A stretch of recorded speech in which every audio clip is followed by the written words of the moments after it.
It's just a little more patience. I need to stop her from helping that old hag before I show my true self. I was on a flight to Hawaii with my mother when I overheard John's voice from the seat behind us. Holly was also sitting next to him, and I frowned at their alarming conversation. As my mother and I silently listened, we became pale at the horrifying things they were discussing. We decided to punish them. They would regret what they had done. When I gave my mother a knowing look, she agreed with me.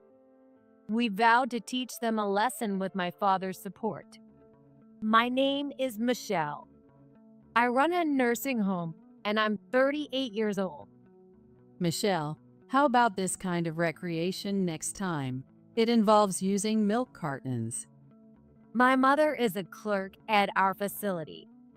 She has a disability and uses a wheelchair. My mother has had a disability since I was 10. She saved me from being hit by a truck that ran a red light and ended up with a spinal cord injury. Since then, she has been using a wheelchair for nearly 50 years.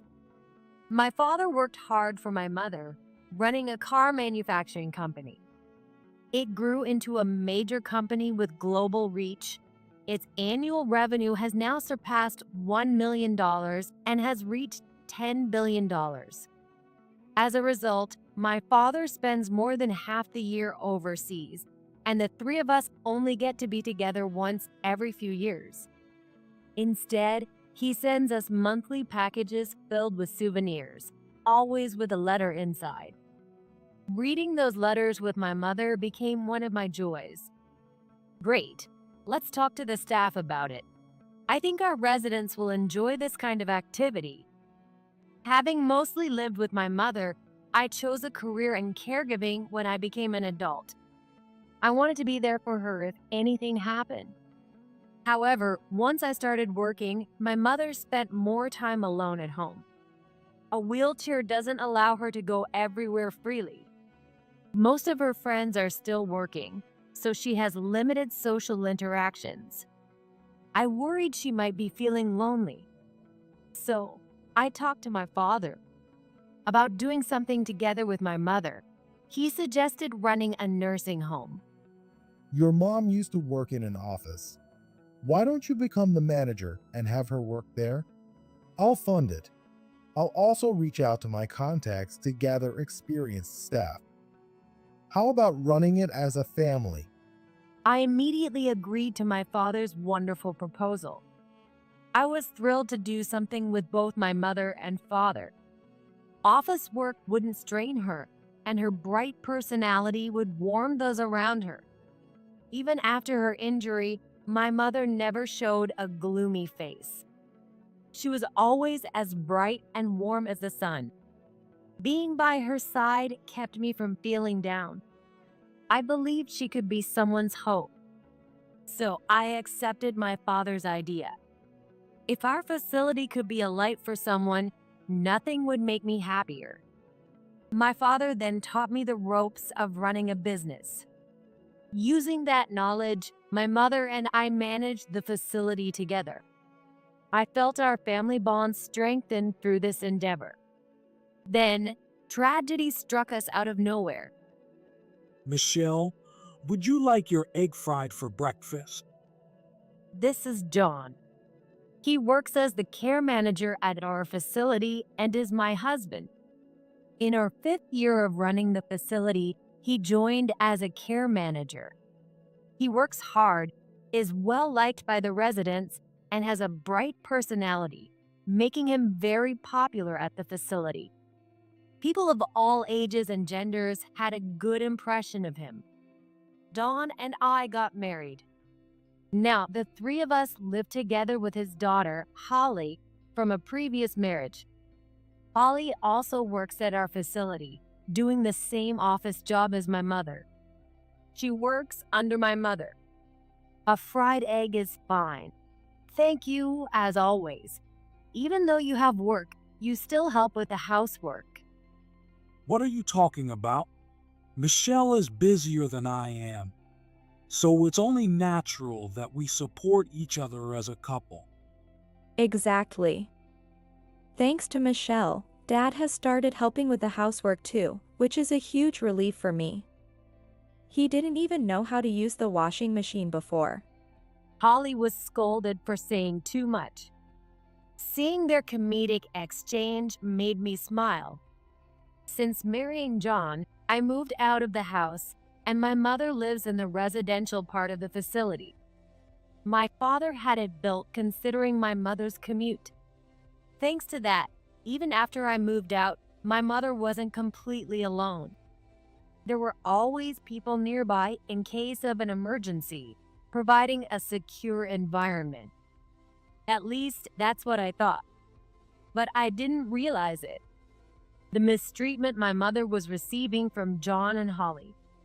Hey, Michelle, would you like to go on a trip with me next time? What's with this sudden suggestion? During my work break, I happened to have lunch with my mother. It had been a while since we had a relaxed conversation like this. But something seemed off. I hadn't noticed since we were always together, but my mother looked thinner. It could be because it was summer, but the facility is air-conditioned 24/7, and her home is also fully equipped with the heating and cooling. It didn't look like a healthy weight loss. Her expression was dark, and she seemed devoid of energy. I listened to my mother's words, feeling concerned. I want to visit your father. To see Dad? Oh, right, it's your anniversary next month.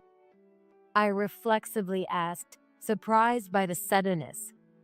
Then I quickly remembered their anniversary next month and solved it in my head. Thinking that was the reason, I quickly continued the conversation, but my mother had a complicated expression, like she had swallowed something bitter. Yes, your father will send me a plane ticket to meet. So, I need some time off. My mother forced a smile to hide her expression. That was the first time I felt something was off with my mother. She seemed scared of something, and I wanted to ask, but she shook her head. Was it not the right place to talk? There were other staff in the break room, and my mother seemed to be concerned about them. But my condition, I want you to accompany me, Michelle. She interrupted me as if to prevent me from speaking. Her abruptness surprised me, causing me to stutter. Seeing my reaction, my mother looked even more anxious, piling on the pressure. Is that okay? I quickly smiled and nodded in agreement. Of course it's okay. It's scary to be alone, right? So until Dad gets there, I'll be your escort. It's a special date, so you two need some time alone, don't you think? A date.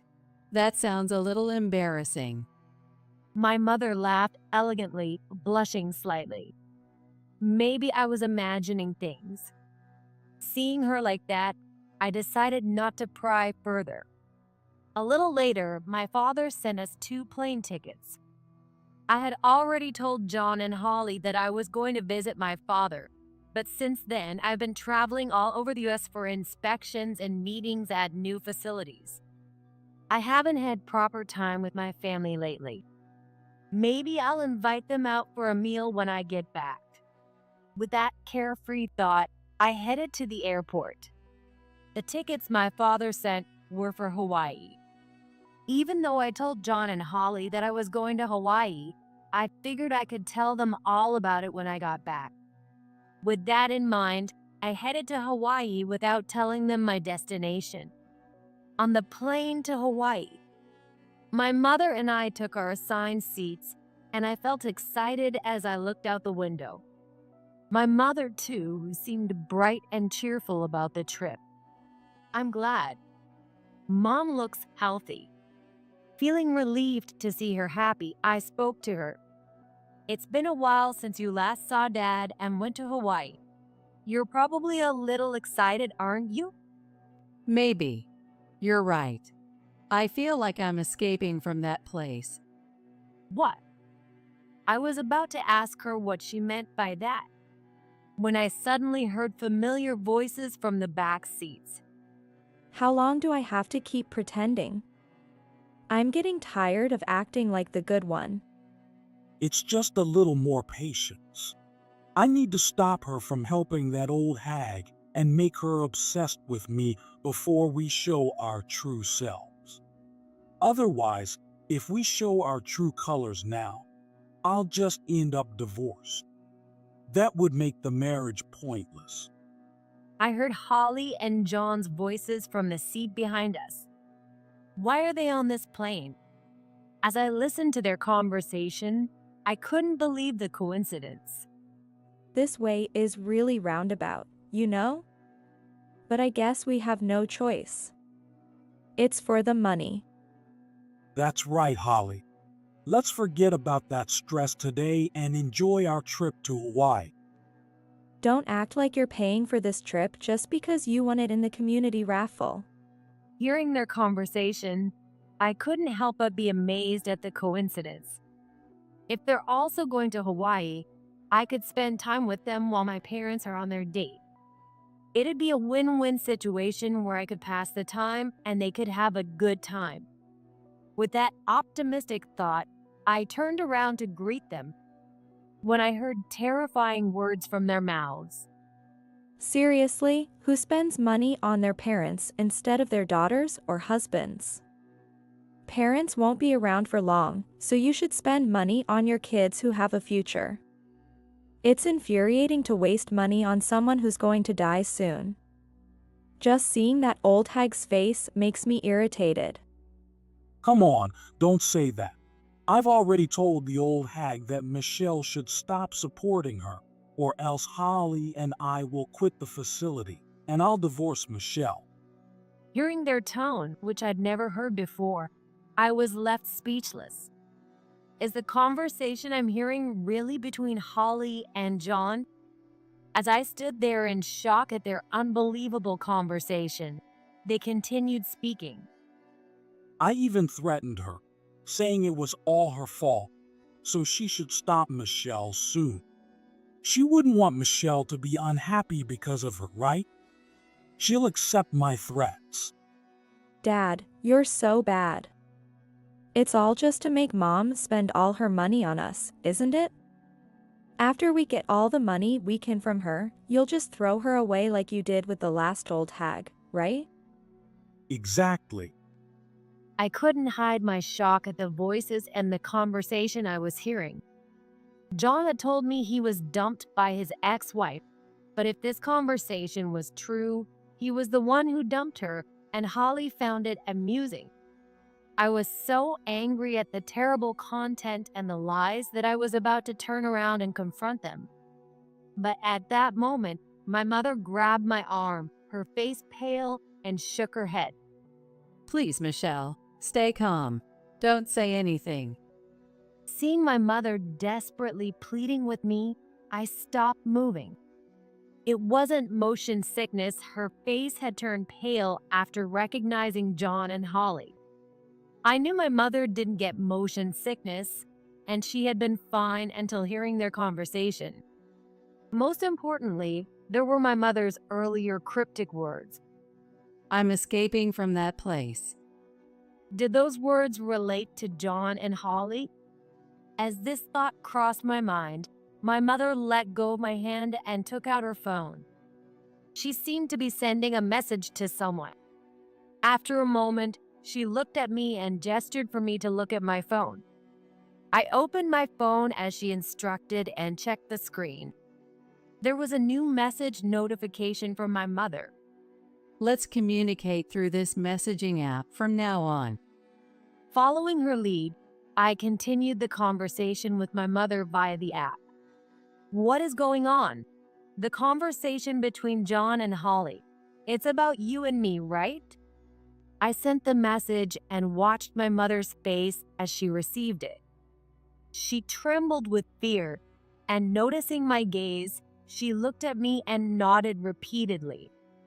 I never told you, but I've been harassed since those two joined the facility. I couldn't close my mouth in shock. The messages continued. and the content was even more shocking. At first, they criticized my work.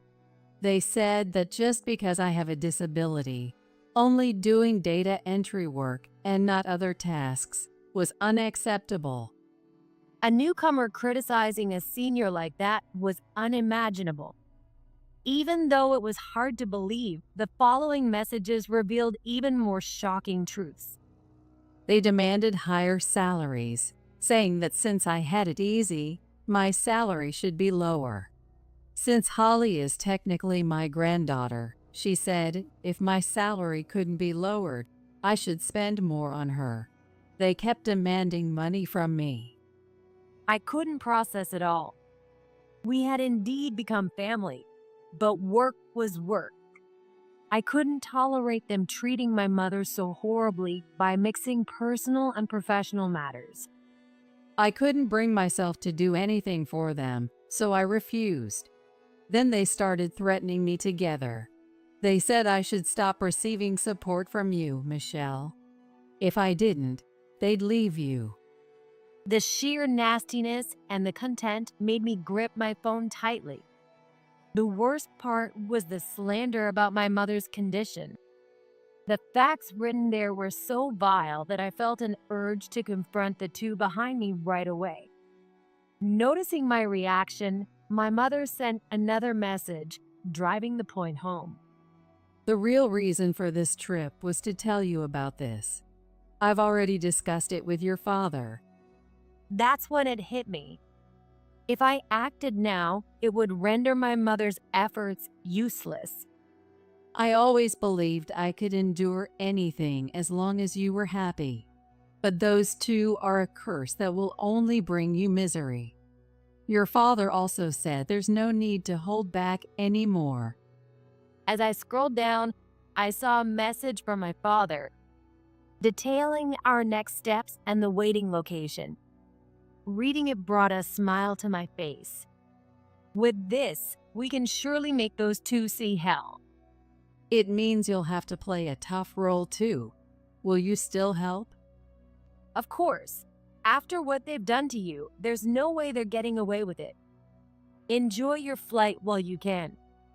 When you land, hell begins. I silently whispered these thoughts to the two laughing crudely behind us. Soon after, the plane landed at the airport. Keeping our heads down to avoid detection, my mother and I waited until they left the plane before we followed. Once outside the airport, a car my father had arranged was waiting, and we quickly got in. Did you explain everything to Michelle? Yes. I sent it all while we were on the plane. I'm sorry, Dad. I was right there with Mom, and I didn't even notice. Usually gentle and kind, my father's face was stern when we reunited after so long. It's not your fault. They were sneaky. It's no wonder you didn't realize. He gently patted my head as I apologized. Then he instructed the driver to follow the car ahead. I know where those two are headed. Once we arrive, we'll start. Michelle, I need you to sign this. Got it. I signed the document my father handed me. Eventually, the car stopped at a hotel. John and Holly entered the hotel to check in. We followed them inside, and I reached out to tap John on the shoulder from behind as they were at the reception desk. Michelle, Why are you two here? They were just in the middle of checking in when I silently tapped John on the shoulder. He turned around suspiciously, followed by Holly. Seeing me, my mother, and my father in front of them, they stepped back in surprise and confusion. We're here on a trip too, right, Mom? Yes. I responded with a broad smile to put them at ease. Relieved, they both sighed and spoke. oh, you scared me. Now that you mention it, you did say you were going trip.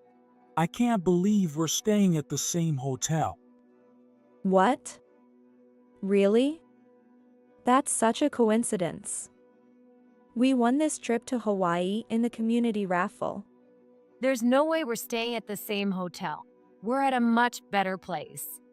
And what's with that creepy smile? Don't direct it at us, it's gross. I responded in a cold tone, completely different from before. The two were stunned into silence. Then my mother spoke to them. We need to talk to you too. She nodded at the woman at the reception desk, who promptly led us to a meeting room. Wait, what's going on? Why does everyone look so serious? Holly, sensing something was wrong, looked at us with concern. John, too, was visibly nervous, a cold sweat forming on his forehead. I gave them a chilling smile and brought up their conversation from the plane. You two had quite an interesting conversation on the plane. Something about stopping the support, right? I stretched my words out mockingly, and their faces turned pale. Of course. They never expected anyone to have overheard their conversation. No way. Were you both on that plane too? Can you stop being so familiar? It's disgusting and uncomfortable now. Though I was smiling, my voice was filled with anger, making Holly shrink back in fear. We were sitting right in front of you. You didn't notice, did you? Well, of course not. You were too busy making a scene and having a stupid conversation. No wonder you didn't notice. I was wondering who was making such a crude and idiotic conversation. It was laughable. As I connected my words with mocking tones, stirring up their emotions, it seemed my way of speaking had struck a nerve. John shot me a glare with a grim expression. What's with that attitude? Are you mocking us? Does it look like I'm not? Maybe you should get your eyes checked because you clearly can't see straight. I continued to mock them while my parents silently watched. Usually, they would have stopped me. But this was all part of the plan. My task was to provoke John and Holly, and it worked. Falling right into our trap, John and Holly began to raise their voices. Stop messing around. What do you want from us? Yeah. Why did you bring us here? Let us go already. If anyone's messing around, it's you two. Mocking my mother, threatening her, and trying to extort money. Did you think you could get away with it? We know everything. I shouted back, matching their volume, making them jump in fear. You've done terrible things to my mother, telling her to stop receiving support, right? Saying I should spend money on kids with a future instead of an old woman with little time left. Don't make me laugh. Who would give money to gold diggers like you? Realizing they were exposed, Holly tried to act superior. Beside her, John twisted his face in frustration and glared at my mother for ratting them out. Don't think divorce is the end of it. You two are about to experience a hell you can't even begin to regret. As soon as they heard the word divorce, John and Holly burst into laughter. Divorce. Hey, who do you think is going to sign those papers? Just because we supposedly harassed that old hag? Come on, you have no proof. Exactly. If you want a divorce, you'd need to show proof that we harassed or threatened her. They took my bait, showing their true colors.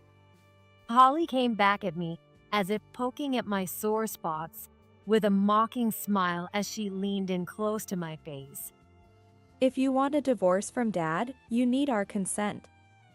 There's no way we're agreeing to that. That's true, but the fact remains that you harassed my mother. I bet we could find proof by checking the workplace security cameras. Impossible. We made sure to do it where no cameras could see. We're not that stupid. So, you're saying you won't stop harassing my mother? Holly boasted proudly about their tactics. They seemed to misunderstand their superiority, wearing smug smiles and provocatively staring at us. When I asked about the harassment, Holly made a proposal. If you want us to stop, then cut off the support to that hag and transfer $500 to us every month. Right. Lower her salary, and you should have enough to cover it. And if we don't comply, We'll keep harassing her. As long as we get the money, we don't care. If you don't comply, I can't guarantee what will happen to that hag. John and Holly grinned smugly. I let out a big sigh. I couldn't believe everything was going so perfectly according to plan. It was almost too good to be true. Amazed at how easily John and Holly fell into our trap, I pointed behind them. Thanks to your recent comments, we now have proof that you harassed my mother. Huh? What? Confused, they looked in the direction I pointed. There, they saw something glinting. As they squinted and realized what it was, their faces turned pale. This room's security camera is special. It's not on the ceiling but hidden in that ornament, and it records audio too. What? This hotel had once been robbed, and all the cameras had been destroyed. Fortunately, the robbery was thwarted, but hidden cameras were installed everywhere afterward. This room was no exception. The camera was hidden in the eyes of a wooden tiger statue with a microphone in its mouth. You thought the cameras didn't record audio, so you talked freely. But now we have definitive proof of your harassment. Disgusting. This is so unfair. That's right. This is illegal filming. We'll sue you. Realizing they had been completely trapped, John and Holly yelled at me, knowing they were at a disadvantage. Matching their intensity, I spoke with such force that they trembled in fear. Try it if you can. I'll crush you completely. We're always ready to fight you. Damn it. My confident demeanor must have intimidated them. John turned pale, glaring at me with frustration. Beside him, Holly bit her thumbnail, desperately trying to think of a way out. Realizing the lawyer threat wouldn't work, she shifted to accepting the divorce with conditions.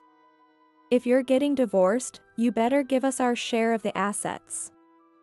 I know that assets are split evenly in a divorce. Giving up on trying to win me over, she now demanded property division. But I had no intention of giving them a penny. That's when my father stepped in. Sorry, but that's not happening. What? Stay out of this, old fart. This is a family matter. I can't do that. My wife has been mistreated, and my daughter has been dragged into this. No father would stay silent.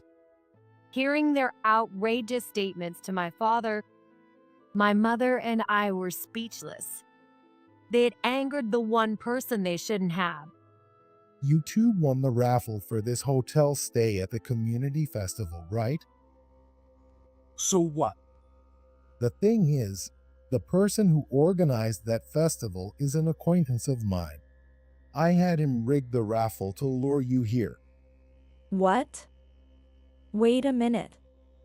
What are you talking about? They were confused by my father's sudden confession. That was to be expected.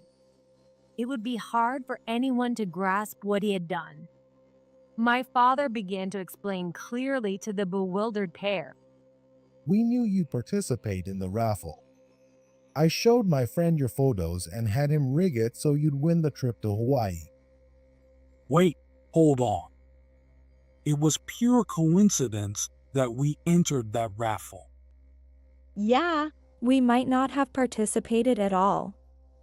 Do you expect us to believe this nonsense? There was no way you'd miss it because your favorites were performing at that festival. The moment they heard that, They turned to me with shocked expressions.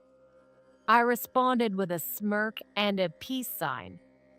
Michelle told us about your favorite celebrities. We made sure to invite those idols and models to the festival. We figured you'd stay for the raffle if you were there to see them. And John, you're known for loving free stuff. It was more likely you'd enter than not. Completely falling into my father's trap. John realized how deeply he was ensnared and slumped in despair. But Holly was different. She tried to bolt for the door. But my father had anticipated that too. Waiting outside were his formidable bodyguards. What is this? Give it up. You think we'd let you escape? We're not sending you back home either. What do you mean? I approached Holly with a sinister smile, lifted her chin, and made her look at me. You'll pay for hurting my mother with your labor. What are you going to do to us? You two will work as janitors at this hotel for the rest of your lives. What? Holly shouted in shock. John, too, looked up in surprise, but quickly realized from my expression that I wasn't joking. My father bought this hotel last month. It's known for its affordability and delicious food, but it needs more staff since the rebranding. We were looking for some help. Are you kidding me? Who'd work in a place like this? Besides, you can't keep us here forever. We won't do that. Are you stupid? Her youthful bravado was evident, but she'd soon regret her words. You guys' intentions don't matter. Angered by her disrespect, my father stood up, exuding an overwhelming presence that made Holly flinch. I'm quite well connected here. I have a lot of friends. What are you trying to say? The manager of our hotel is a friend of mine who's from LA. He grew up in Skid Row. Even Holly knew what that meant. The moment she heard Skid Row, her face turned pale. He's going back to his hometown for about a week starting tomorrow, and he'll be taking you two with him. You won't be coming back. Since they were getting ready for a trip, they could be taken to LA without any issues. Realizing this, Holly broke down in tears, begging for forgiveness. I'm sorry. I'll never act like that again. I'll do anything you say. Please, just don't send us there. I'll do anything too. I apologize for everything. Please, let us go back home. Both Holly and John started crying and pleading with us. But we weren't about to listen to them, and I pushed them into despair. Apologizing won't help. You'll work here until you wish for hell instead. Don't even think about running away, because if you do, you'll just be transferred from Hawaii to somewhere even worse. No. Please, Michelle, forgive us.